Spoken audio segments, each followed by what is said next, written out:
Let's do this. Next up, we have Termination Shock by Sabrepulse from the apparently Beats and Shapes soundtrack. Shapes and Beats. Thank you. I appreciate it. Yes, I don't know these games, right? So once again, everybody, this is a Basterd's LFA, a layman-friendly analysis. I'm a professionally trained musician, and my objective here is to explain things in a way so that you don't have to be one to understand what's happening here musically. So, if you like the sound of that, make sure you're following the channel, subscribe to the channel, whatever term you want to use. Like the video, share the video, leave a comment, turn on notifications, become a member, all that good stuff. Support this channel as much as you want. And thank you for the bits, by the way. 2 disclaimers. Number 1, this is my first time hearing this track. So I will be pausing a lot as I will be pointing things out as I hear them. Valued user, thank you for the $5. Remind me to account for that later. And number 2, this is recorded live on stream on a single take. I'm interacting right now in chat, so there you go. Whatever happens, happens. So with that being said, let's check this out. Termination Shock.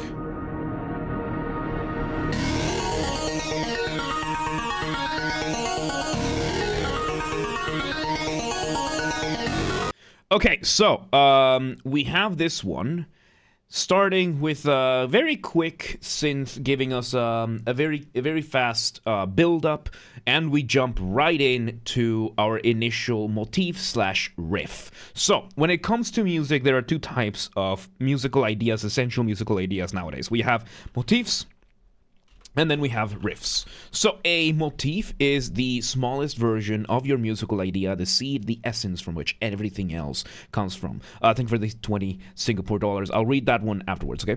Yeah, I need to check all these. Then we have riffs, which is almost the same thing, just used in more nowadays terms, right?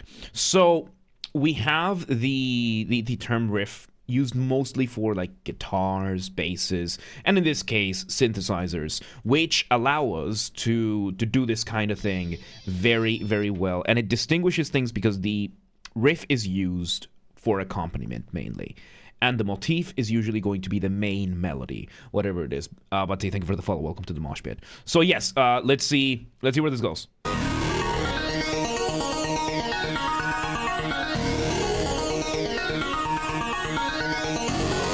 And we're having this bass. Yeah, and we're also having this bass that kind of sounds like a burp. I love it. Very, very cool bass. Now we're starting to have the percussion coming in, and our drum kit. Really, really cool stuff. Let's just see where this goes.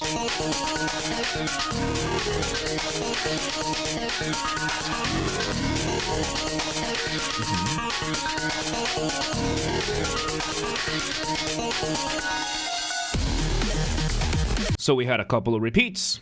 We had a brief moment of going off the ramp. Going off the ramp is a colloquial term that I use. Colloquial just means there's no academic term, and what I'm using as a term is more for the sake of simplicity, to be able to explain things more easily. And Bloop is okay, we'll discuss that after the video, don't worry. So we have this going on, which is a brief moment of transition, making your listener feel suspended up in the air, kind of going off a ramp, at the mercy of inertia, waiting to see where you're at. How do you do that? Remove the drums. Maybe the bass as well. That's exactly what happened. Now we are getting a variation of this riff, a little bit on the lower end. Let's see where this goes.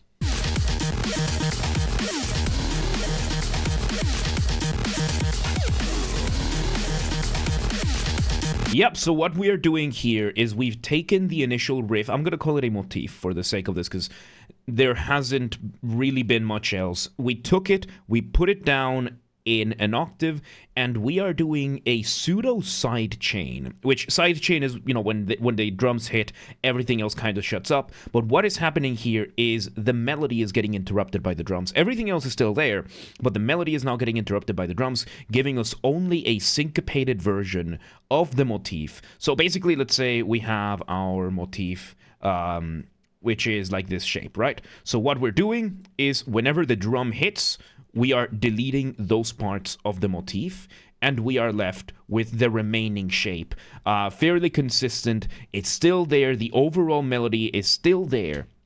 And we are now having this different thing. And of course, I'm just going to call it a burp, because it's either burp or it's like a throat singing kind of thing. But yeah, it's a lot of fun. Really good for an early drop, for a beat to drop. So let's see where it goes.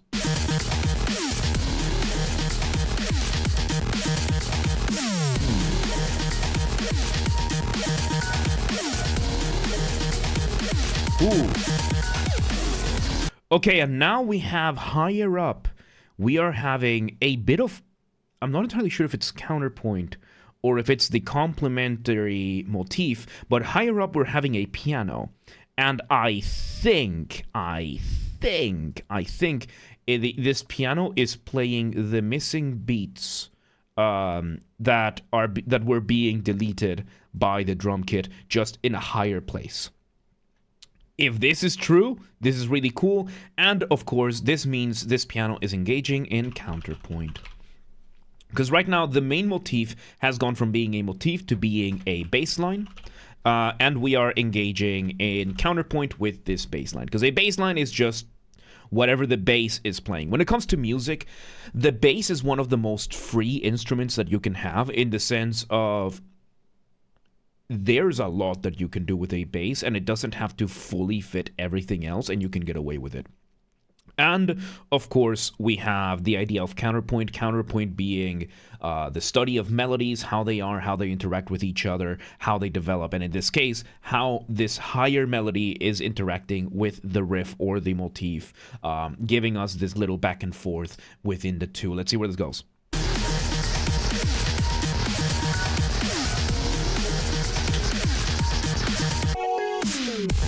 Oh, a very brief moment of just bringing everything to the spotlight. Very good for a going off the ramp. Very cool, like, very good leap, and there you go.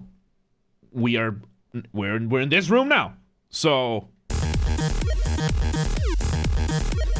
sounds good, Valadizer.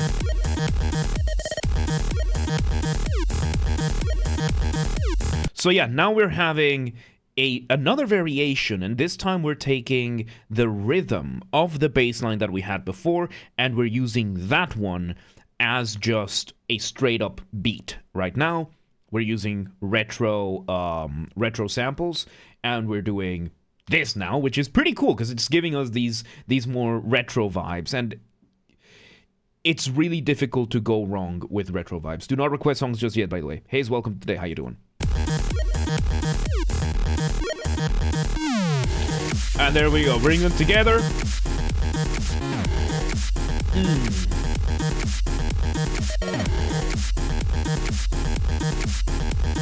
So now we are bringing these together, we are developing this a little bit more, but the musical idea is still overall the same. Section-wise, this is a very creative way of creating a contrasting section, because when it comes to music, you have something called form, which is just a structure of your music. It's just that form is the academic term, right? And form is usually something that is expressed in instrumentals with just letters. So we had our section A, which was the main riff doing its thing, the little variation we had there with the bass line, and now we have section B with this variation of the rhythm going on. It's very nice, it's very lovely, and of course it is just wonderful. Let me just make sure, is this urgent? No, it's not. Okay, cool. All right, after this video, I'm gonna have to make an invoice. Okay, so now we have section B, which, again, when you're making music, you want to keep a very careful balance between what is familiar and what is new. If you have things remain too familiar, too much familiarity, too much repetition of the same thing, the listener is going to get bored, they're going to tune out. Too much new material too quickly, you risk overwhelming the listener, they're going to tune out. So there is a careful balance to do. However, when you have form and structure, you do want section B to contrast section A. But if it's completely unrelated new material, then you enter territory such as jazz or gent or these genres where everything is completely new, completely unrelated material, and then the line between which song is which starts getting blurred. So what is our common thread between A and B right now?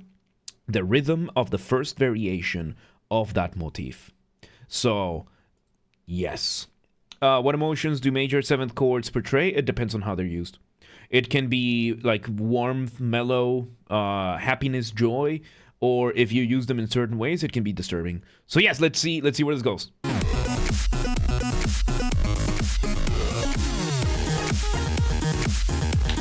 All right, we have another melody in. Ooh. I like this. So we are letting the drum beat do its thing first, and we're adding layer by layer. Like each repetition, we're adding something new to this whole thing. And this time, we're having this very cool delayed melody going on. So we're having the first couple of beats of the drum going up, like it's doing the thing, and then we're having the melody take off from that. It's a very, very cool way of feeling like it's momentum. It's really cool. It's very nice. And of course, the retro vibe of these is just very nice. Let's see where this goes.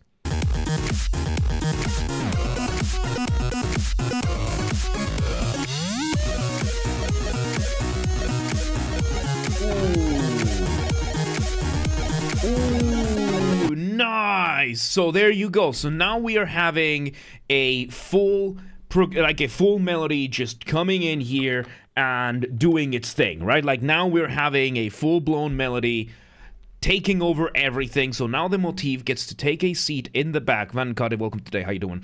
And this is really, really cool. Cheesy, welcome today. How you doing? Yeah, this is really good. Like this is a very, very good way of bringing in a melody, and the melody itself is still related to that initial motif. Like, the overall shape is kind of still there, so it can be a variation of doing that. Go ahead, valued user, thank you. The lyrics are always welcome. And, yeah, let's see. So, looking hill. Just a little bit.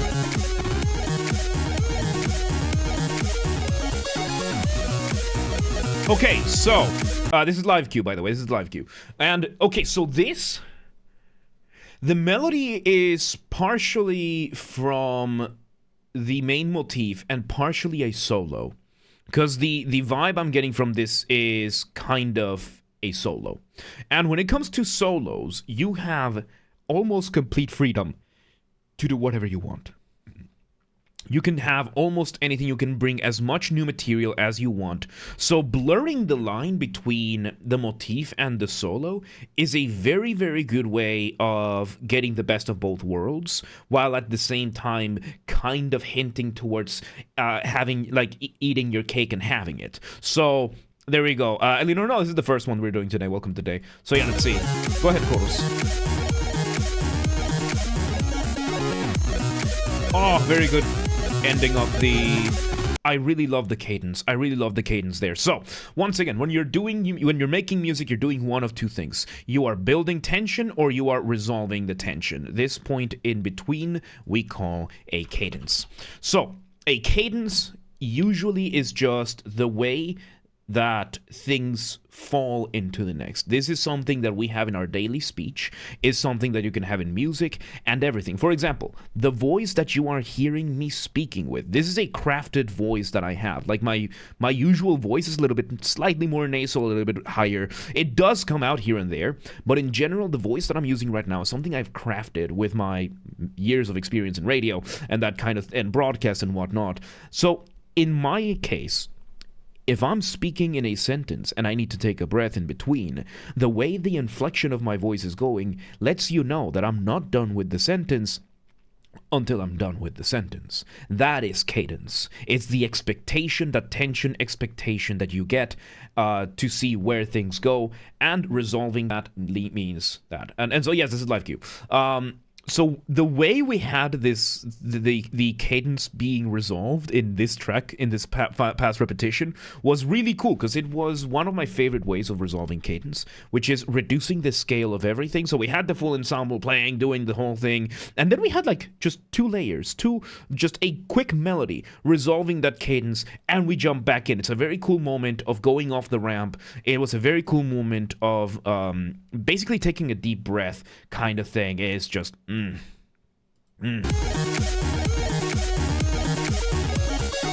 yes. And we come back to Section A. Second half of Section A. So this we're gonna call A prime. A prime, the prime just means it's a variation of the original, because we're doing the second half of A in the structure over here, where we're having the, I don't know, we're gonna call it burp core, because I saw that comment, and yeah, we're having that going on right now, and we're just jumping back into familiar territory. This is really cool. It's a this is an ABA, very common. It's not quite a simple binary. I forget some of these names, dude. I need to read up on some of these again, but I don't want to.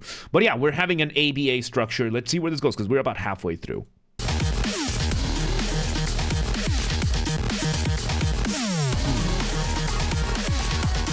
And then in the background, we are hearing that solo again. It's in the background. I think it's the motif, though. Let's see where this goes. And there you go. And there you go. We brought in that quick moment of going off the ramp, that like small scale resolution of the cadence. And now we are in completely new territory. We're on to Section C. We haven't had one of these in a while, boys. This type of structure is known as a rondo. A rondo means to go around, and this can keep on going forever. Like, as long as we keep bouncing back to A, B, A, C, A, D, A, and all and forth, so on and so forth. This is a rondo that we are experiencing right now. It could be that things change after that, and we're having like half a rondo, half something else, but there you go. Let's see where this goes. Because, yeah, this is completely new material. Not entirely new material, because the arpeggios were there before. But it's very similar, but it's, you know, it sounds new. Okay, no. Never mind. Prove me wrong, why don't you? This is not C, this is B prime. I was so excited! This is nothing wrong with this, it's just that it's been a while since we've had a rondo. So there you go, now we're in B prime because we brought this here. Welcome to today, how you doing? Sorry, I had to read it like that. Let's see. So we're building towards the drop. Ooh. And there we go. So yeah, this second section B, we have the drop, and when it comes to dropping the beat, solos, and breakdowns, you can do pretty much anything you want. It's the rule of cool. If it sounds cool, it works. You just have to keep some common threads. In this case, it's the same samples that we were using, the same drums, the same synths, everything else, and you can pretty much do whatever you want in these. As long as it sounds good and coherent enough to sound like it's still in the same song, then there you go. Let's see. Does classical music actually have drops? Not in the same way, but not in the same way as contemporary electronic music, but it does happen.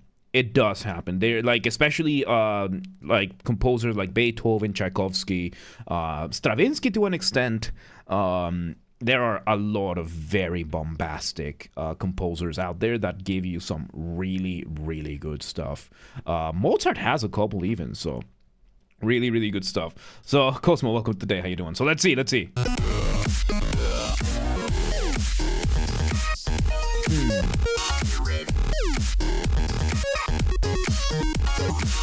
Yep, there we go. And yeah, we're having moments where the motif is still being snuck into the drop, which is not necessary when you're making a drop, but it's still really cool. It's really cool. Whenever you use your motif, it's really cool to use it. That's why it's there. For example, the most famous motif of all time in the history of mankind, Beethoven's Fifth Symphony. Ba-ba-ba-ba. That is it. Half a second motif, and the man made a 45-minute incredible, one of the best symphonies ever written out of that. And every single work after that he did has some variation of that motif in it. It's not entirely a leitmotif. He just uses it because it doesn't. He doesn't even use it for the same reasons. He just uses it. So, yeah, no. And Tchaikovsky used literal cannons for some of his stuff. And yeah, no, like especially for things like opera. Opera can have some insane drops, dude. Like it can really have some moments in it. So yeah, let's see where this goes.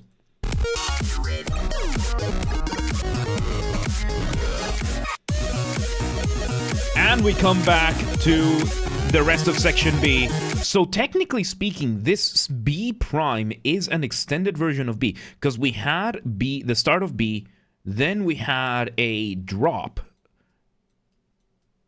We had a drop, and now we're having the second half of B prime, with the motif slash solo going on over here, giving us an overarching still B. So we are A, B, A prime, B prime, with B prime being extended by the drop. Let's see. And now we're in climax territory. It's the final minute of the track. Climax means you're gonna revisit as much of the material as you did before, which we are doing. So let's see where this goes.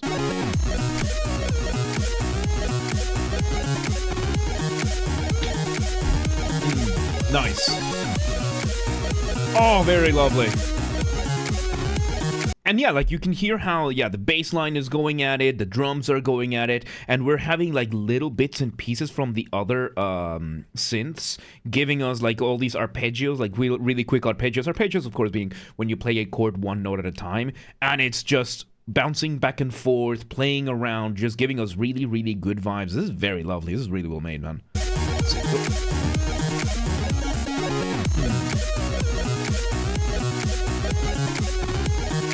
Oh, I really like the bass line.